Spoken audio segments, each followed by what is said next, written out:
כמה מכם מקימי אתרים? כמה מכם מתכנתים, מקימי אתרים שמתכנתים? אתרים הוא חזק, שאני אראה. אותי. והיתר, יש לכם אתרים שלכם בוורדפרס? כאילו, מה הסיבה שבגללה באתם להקשיב כאן? מאיזה כיוון? מה?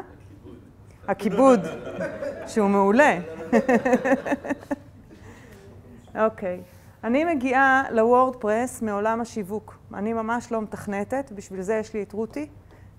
עושה איתי שיתופי פעולה אלופה בתכנות, ואני רק יודעת להציב לה אתגרים. אז כל ההרצאה שאני אתן לכם היום מתמקדת בבחירת תבניות פרימיום ללקוחות שלנו, או מי שמקים לעצמו את האתר, איך אני אמצא את התבנית המתאימה ביותר עבורי, בלי בכלל להסתכל על הצד הטכני, הצד הטכנולוגי. הצד הטכני, יש את האנשים שהתמודדו איתם, יש את המומחים שהתמודדו עם כל האתגרים שאנחנו אחר כך נציב. מה שאותי מעניין זה לראות מה הלקוח צריך ולהביא לו באמת את הדבר המתאים עבורו ולא רק עבורו. אני אתמקד בהרצאה בארבעה דברים. אחד, אנחנו נסתכל על התאמה ליעדים העסקיים. הדבר השני שאנחנו נסתכל עליו זה מה קורה בתחרות, כי אני לא יכולה לפעול נכון עם העסק שלי, והאתר צריך לשמש הרי ליעדים העסקיים שלי, אם אני לא מבינה מה עושים המתחרים שלי. הפן השלישי זה להבין מה הלקוח שלי, שאחר כך יקבל את האתר, מה הוא מסוגל לעשות עם התבנית הזאת. יש תבניות שהן פשוטות מאוד להפעלה, ויש תבניות שהן מורכבות, אז לפעמים הן יהיו מצוינות מבחינת התחרות ומבחינת השגת היעדים, אבל הלקוח לא ידע להתמודד, אז חבל, לא יוכל לגלגל את האתר שלו קדימה. והפן הרביעי זה מאפייני התנהגות של הגולשים. זאת אומרת, חייבת להיות תבנית שתשרת נכון את הלקוחות של הלקוח שעבורו אנחנו בונים את האתר. בזה תתמקד ההרצאה. אני חזקה מאוד בהרצאות, אין לי בעיה שאתם יכולים לעצור אותי בכל רגע נתון עם שאלה. יחד עם זה, אני מבטיחה לעמוד בלוחות הזמנים. 6:30, ההרצאה שלי תיגמר. אז הדבר הראשון, בהבנה, בחיבור של האתר, של חיפוש התבנית ליעדים עסקיים, אני צריכה לשאול את עצמי, מה האתר הזה אמור לשרת את הלקוח? האם הלקוח צריך אתר תדמיתי? האם הלקוח צריך אתר חנות? האם הוא צריך להציג פורטפוליו, אם זה צלם או מעצב גרפי או אומן? יהיה חשוב מאוד הפורטפוליו. האם אני צריכה לעשות חיבור בין אתר מסחרי לאתר תדמיתי או לאתר פורטפוליו? הרבה פעמים אני צריכה להבין, הרבה פעמים יש לנו יותר ממימד אחד של יעד עסקי שהאתר צריך להוביל אליו. פה לקחתי דוגמה של לקוח שצריך אתר שהוא גם תדמיתי, אומן, הוא גם צריך להציג את הפריטים שלו בפורטפוליו מאוד מכובד, שהתמונות של המוצרים תבואנה לידי ביטוי, והוא גם רוצה למכור. ואיך אנחנו מוצאים את התבנית שתשלב בין כל הדברים.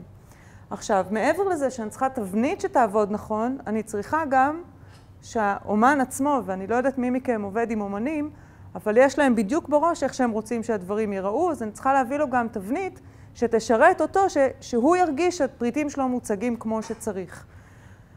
בסיטואציה הזאת היו 3 אופציות שככה באו לידי ביטוי כאופציונליות. אחת, שאני מציגה את התמונות, את הפריטים, עם איזשהו מלל מתחת שמסביר על הפריט עצמו ונותן אפשרות. אתם רואים שזו תבנית ארטיסט, שהיא באמת מאופיינת כבר באתרי התבניות כתבנית שמתאימה לאומנים. זאת אומרת, אני מחפשת קודם כל מה עולם התוכן שממנו מגיע הלקוח, ובחיפוש הראשון שלי באתרי התבניות אני אחפש את אותם אתרים, את אותן תבניות שכבר נבנו מראש לתת מענה לצרכים האלה. כי מישהו כבר ישב וחשב מה הם הצרכים ופיתח דברים, סביר להניח ש90% מהעבודה הוא כבר עשה, ואולי נצטרך לעשות עוד איזושהי התאמה. האופציה השנייה הייתה לקחת תצוגה שכל התפריטים, פה אתם לא רואים את זה, אבל התפריטים הם בצד, ותצוגת התמונות היא כמו מתוך מסך עם איזשהו הסבר תחתון. ואופציה שלישית במקרה הזה הייתה לתת תצוגה שהיא רק תמונות, שהיא מאוד עכשווית, היא מאוד מדברת אינטרנט. כמובן, לא ציינתי את זה, אבל היום אני מכוונת את כל הלקוחות לחפש תבניות שהן גם רספונסיביות. כי אנחנו יודעים שיותר ויותר מהגולשים כבר נכנסים דרך הטלפונים הניידים, אז אני לא אחפש מראש תבנית שהיא לא רספונסיבית. יחד עם זה יש לי לקוחה שאמרה לי, לא מעניין אותי הניידים, לא רוצה שאנשים בכלל יראו את התוכן מתוך הניידים, שזה סיפור אחר. במקרה, בסופו של דבר, התבנית שנבחרה עבור הלקוח הזה, היא תבנית שנקראת Wildfire, שנותנת אופציה גם של תמונות מתחלפות בעמוד הבית, של באנר גדול שהוא יכול להראות תמונות מתחלפות והוא מייצר את התמונות בעצמם, וגם פורטפוליו של מוצרים שמכניס בתוכו גם את המוצרים שנמצאים בחנות, גם את המוצרים שנמצאים בגלריה לפי קטגוריות, ולכל הפרטים האלה רותי תיכנס מאוחר יותר בהרצאה שלה, וגם את אודות האומן ודברים כאלה שמאוד חשובים לאומן. זאת אומרת שכל התצוגה של האתר היא מאוד מאוד ויזואלית, היא ויזואלית מאוד חזקה. אני אכנס רגע אחד לאתר ואתם תראו, אם זה יאפשר לנו, כן. אתם תראו שיש כאן את התמונות המתחלפות. תסלחו לי, אני מנסה לגעת במסך כדי שיזוז, וזה לא מסך מגע. זה קורה הרבה. ופה יש לנו את התצוגה שיש את התמונה, אנחנו יודעים מאיזה קטגוריה זה מגיע, למשל About the Artist, יש לנו איזה כמה מאמרים שם, ויש פה את הרזומה שלו, או את האמירה שלו, את ה-Artist Statement, וככה, או את מי הוא מאיר מויבן עצמו, מי זה האמן, ואנחנו ממש יכולים להיכנס לכל אחד מהקטגוריות ולראות את הדברים הבאים.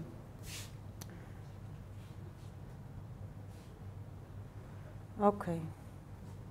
אז זה היה להבין מה הלקוח שלי צריך ברמה העסקית, איך אני מחברת את היעדים העסקיים של מה שהלקוח צריך להגיע אליהם, ובוחרת את התבנית המתאימה. אז לקחתי אתכם ככה לדוגמה אחת מעולם האומנות. עכשיו אני רוצה לעבור איתכם למה קורה בתחרות. מה קורה בתחרות, חשוב לי מאוד להבין איזה מרכיבים קיימים בתחרות וכולם משחקים במגרש הזה. זאת אומרת, למה זה חשוב לי להבין? אני צריכה לדעת אם יש איזה שהם מרכיבים באתר שכל המתחרים משתמשים בהם, האם אני חייבת שיהיה גם אצלי, ומה יקרה אם אני אוותר על אחד מהמרכיבים האלה. אוקיי? הדבר השני שחשוב לי זה ליצור בידול בלי ליצור בלבול. אם כל הענף שלי מתעסק בצבעים כחולים, אם אני אקח את ענף הרפואה, כל כולו צבעים כחולים, גוונים של כחולים, מה יקרה כשאני אכניס צבע נוסף? האם אני יכולה לוותר לגמרי על הכחול, או אם אני צריכה להכניס צבע נוסף? אם תיקחו את קופות החולים שלנו בארץ, אז קופת חולים כללית, איזה צבעים יש לה? איך? כחול ירוק. כחול ירוק. קופת חולים מכבי? כחול. מאוחדת? כחול כתום. זאת אומרת, הם הבינו שמה שיש לכל הענף זה כחול, הכחול חייב להישאר, רוצים בידול, מכניסים גם את הכתום. אז השאלה שלי, כשאני מסתכלת מה קורה בתחרות ומה עושים המתחרים, אני לא בהכרח המתחרים באותו סדר גודל שלי, אבל המתחרים המובילים בענף, אני חייבת לקחת לפחות 3, 4, 5 מתחרים בענף ולהבין איך הם עובדים. מה אני עושה אם אנחנו בארצנו הקטנטונת אין לנו כאלה מתחרים, אז אני אסתכל מה קורה בארצות הברית, באותו ענף אם יש מרכיבים דומיננטיים. אנחנו יודעים בשוק הביטחון למשל, לא צבא הגנה לישראל, אלא כל ההבטחה של הבית, המוניטורינג, האינטרקום וכל זה, אנחנו יודעים שהצבע האדום הוא מאוד חזק שם. למה הצבע האדום הוא חזק? בגלל האלרט, בגלל ההזהרה. אז השאלה, אני יכול להתעלם מהצבע האדום או אני חייב להכליל אותו בתוך התבנית שאני אבחר? אחר כך, ופה זה לקוח מאוד מעולם התוכן שאני עובדת בו בשיווק, להסתכל מה כולם עושים ולראות מה אף אחד לא עושה. ואולי שמה אני יכולה ליצור איזשהו בידול. אז לחפש מה אף אחד לא עושה, גם כשאנחנו מחפשים תבניות. וכשאנחנו מחפשים תבניות, אז אם אני אלך בהתחלה על מה כולם עושים, אם אני לוקחת אתר של רופא, של מרפאה, אז במרפאה ברור לי שחייבים את שעות הפתיחה של הקליניקה. אז יש תבנית, אם אני אומרת זה משהו שהוא must, חייב להיות בכל התבניות, אני אקח תבנית שנותנת לי אופציה כזאת להצגה מאוד ברורה של שעות הפתיחה של הקליניקה. במקום לחפש את המרכיב הנוסף או לפתח מרכיב נוסף שייתן לי את האופציה הזאת. זה יהיה לי גם בעמוד הבית וגם בעמודים הפנימיים. ואם אני מחפשת תבנית שתיתן לי משהו שאף אחד אחר עוד לא חשב עליו קודם, אז אני אחפש תבנית שתיתן לי מרכיב מאוד ייחודי, כמו בדוגמה הזאת של סימפטום צ'קר, שהגולש יכול להגיד, אוקיי, כואב לי באזור החזה, מה כואב לי? אני משתעל, מה הדיאגנוזה הסבירה שיש לך, יש לך ברונכיטיס, ועכשיו תלחץ על הברונכיטיס ותקרא את המידע על הברונכיטיס, ואז תדע גם לאיזה רופא בקליניקה לפנות. זה דבר שכמעט ולא קיים היום באתרי אינטרנט. אז אם אני מוצאת תבנית כזאת, ועשיתי לפני זה את הבדיקה, מה קיים בתחרות, מה לא קיים בתחרות, אז אני יכולה להגיד ללקוח, יש כאן משהו מדליק, מתאים לך, בא לך להיות קצת אחר, ולהציע לו תבנית כזאת, ובלי שאני צריכה לפתח לו שום דבר. זה כבר קיים. הנקודה השלישית שאני רוצה להתייחס אליה, זה התאמה ליכולות של הלקוח. ופה, גם כשאני אומרת התאמה ליכולות של הלקוח, אם אני מזהה לקוח שבאמת היכולות שלו מבחינת מחשב הן מאוד מאוד מאוד מוגבלות, אז כמובן שאני אציע לו תמיכה לאורך זמן. אבל אנחנו לא תמיד הלקוחות שלנו רוצים לקנות מאיתנו תמיכה לאורך זמן, ובעיקר כשאני משווקת את אתרי הוורדפרס, אני מדגישה במיוחד שזה עבודה לא רק קוד פתוח, אלא עולם פתוח. היום תבנה את האתר איתי, תתקדם איתי, מחר תרצה לעבוד עם ספק אחר, הכל שלך. אתה לא מתחתנים איתי כשמקימים איתנו אתר. לכן חשוב לי מאוד להבין מה היכולת של הלקוח, ואם היכולת של הלקוח היא יחסית ירודה, והוא לא רוצה לקחת תמיכה, אז אני אחפש תבנית שקל מאוד להפעיל אותה. קל להפעיל אותה, זאת אומרת, יש לה הרבה שורט קודים שקל לפתוח אותם. זאת אומרת שיש לה page builder, שבקלות הוא יכול, באמצעות drag and drop, הוא יכול לבנות לעצמו את העמודים. אני במקרה מראה לכם את האתר שלי, כי חשבתי על איזה אתרים עשינו את זה, והחלטתי דווקא את האתר שלי, כי יש בתבנית הזאת שנקראת Enfold, page builder נורא נוח. אני רואה ממש, אני יכולה להכניס קוביות ולבנות עמוד, ואני יכולה שכל עמוד יהיה לו מבנה משלו, ואני יכולה לשמור אותם כתבניות, שזה עושה עבודה נורא נורא קלה כשאנחנו מפתחים את האתר, שאנחנו רוצים כל פעם גם ליצור לו איזשהו מראה קצת יותר. אני מראה לכם כאן, אמנם תבנית שהיא לא נקראת תבנית פרימיום, התבנית הזאת היא העליונה, זה תבנית רספונסיב שאפשר לקחת אותה בחינם, יש לה גם רספונסיב פרו, גם מהסיבה שהיא ממש ממש קלה להפעלה.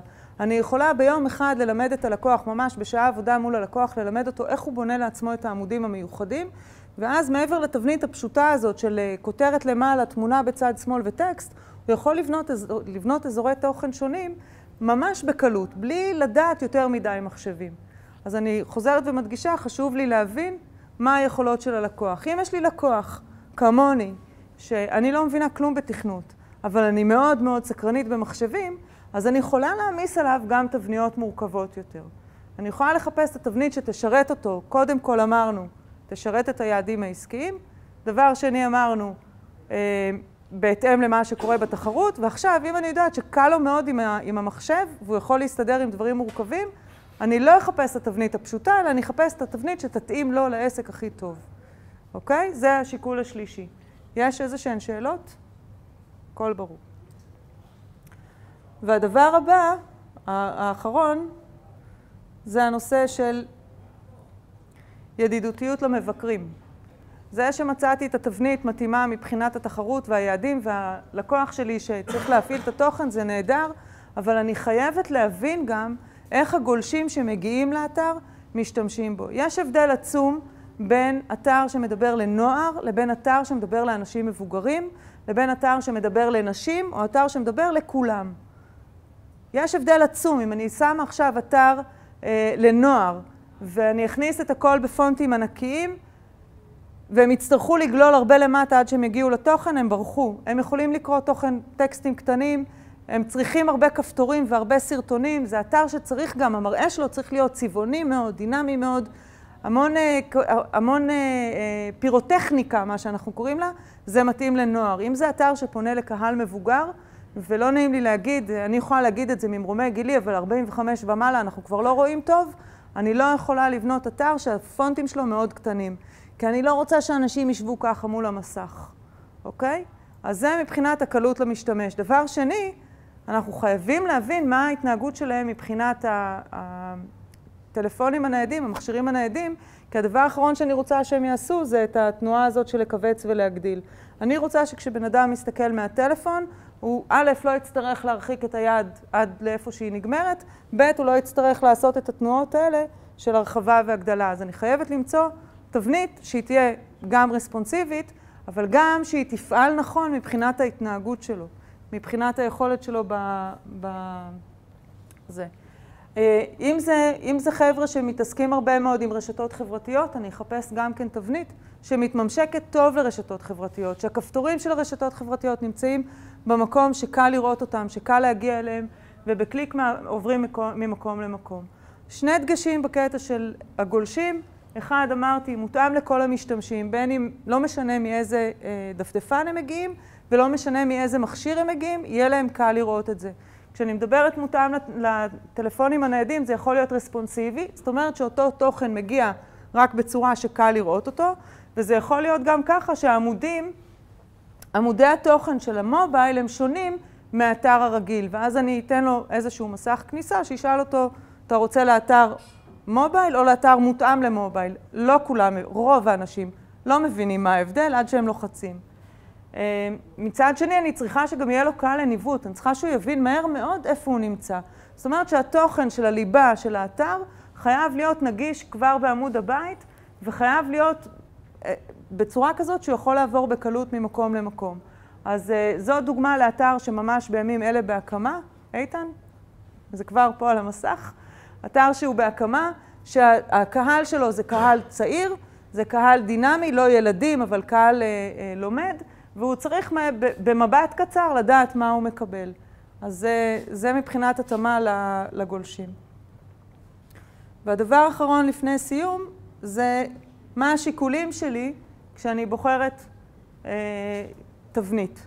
עוד פעם, אמרתי לכם בתחילת ההרצאה, אני לא מסתכלת מבחינה טכנית, אני לא מסתכלת מבחינה תכנות, מה יש שם, מה אין שם. אני מסתכלת בעיניים שכל משתמש יכול להבין אותם. אבל אני כן לוקחת פרמטרים של מה קורה מבחינת התבנית. קודם כל, כמה אנשים בכלל קנו אותה. כמה אנשים קנו וכמה תגובות יש. למה זה חשוב לי לדעת? אם זה תבנית עם מיליון תגובות, אז כנראה שיש בה גם משהו מאתגר. יכול להיות שיש גם בעיות. ואז ברור לכם שאני גם אכנס לקרוא את התגובות. בכל מקרה אני אכנס לקרוא את התגובות. תכף אני אכנס לזה למה. חשוב לי גם לדעת אם זה בונה תבניות שהוא כבר נחשב אליט אוטר. כותב ברמה גבוהה. כי לדעת כמה תבניות הוא כבר עשה, לדעת שהוא מוערך, שהתבניות שלו עובדות כמו שצריך. הפרמטר השני שאני אסתכל עליו, זה ההתאמה של התבנית. לפני ההתאמה של התבנית, מתי בנו את התבנית הזאת ומתי עדכנו אותה פעם אחרונה. תבנית שאני רואה שהתקנו אותה בדצמבר 2012, ואנחנו יודעים שהאינטרנט זז בקצבים מטורפים, בעיניי היא לא אקטואלית. כי אם מדצמבר 2012 מפתח התבנית לא הכניס בה פיצ'רים חדשים, סביר להניח שנצטרך להכניס בה כל כך הרבה תוספים וכל כך הרבה תיקונים, שחבל על העבודה שלנו, אני ממשיכה את החיפוש לתבנית שהיא קצת יותר עדכנית. אני תמיד אחפש שיהיו עדכונים אחרונים, עדכונים ממש מהחודש, חודשיים האחרונים לפחות. אני צריכה לראות שזה מתאים לכל הדפדפנים, כי על אף שאנחנו יודעים שיש נהירה גדולה מאוד לכרום ולפיירפוקס וכל האייפדים לספארי, יש עדיין אנשים שגולשים גם כן מהאקספלורר. אז אני חייבת לדעת שהתבנית מתאימה לכל הדפדפנים. אמרתי לכם לפני זה שאם זה לא ריספונסיב, אני בכלל לא מציעה את זה ללקוחות, אז לבדוק שזה ריספונסיב. ואני מסתכלת מה התגובות של הלקוחות. אני ממש נכנסת פנימה לקומנטס ואני קוראת אותם. אני מנסה להבין אם יש באגים בין פלגינים. אני מנסה להבין איפה אנשים שואלים שאלות, מה קשה להם עם התבנית הזאת. למה נורא חשוב לי להבין את הקושי? גם אם אני חושבת שהתבנית מצוינת והכל יעבוד בה כמו שצריך. ברגע שאני מבינה איפה הקושי, אני יכולה להבין האם הלקוח שלי אחר כך כשהוא יצטרך להתמודד עם הפעלה של התבנית הזאת, האם זה יעבוד כמו שצריך, או לכל דבר הוא יצטרך לפנות למתכנת. עכשיו, כבר קרה לי שאני בעצמי התחלתי לשאול שאלות על איזושהי תבנית, ואז הבחור אומר לי, לא, צריכה להבין קצת CSS וקצת HTML וקצת PHP ותסתדרי מצוין. אמרתי, אוקיי, אז התבנית הזאת היא לא ללקוח שלי. אם אני צריכה להבין את זה, אז התבנית הזאת היא לא משהו שאני יכולה להעביר אותו הלאה. אני יכולה אולי להתמודד איתו אם יש לי מתכנת לידי, שהוא יעשה את הכל, אבל אני לא רוצה לכבול את הלקוח לדברים האלה. אז זהו. אז אני התמקדתי באותם 4 דברים. אמרנו, מה היעדים העסקיים שהאתר צריך לשרת? מה התחרות, מה קורה בתחרות, מה היכולות של הלקוח להתמודד עם התבנית, ואיך הגולשים מתנהגים. תודה רבה לכם.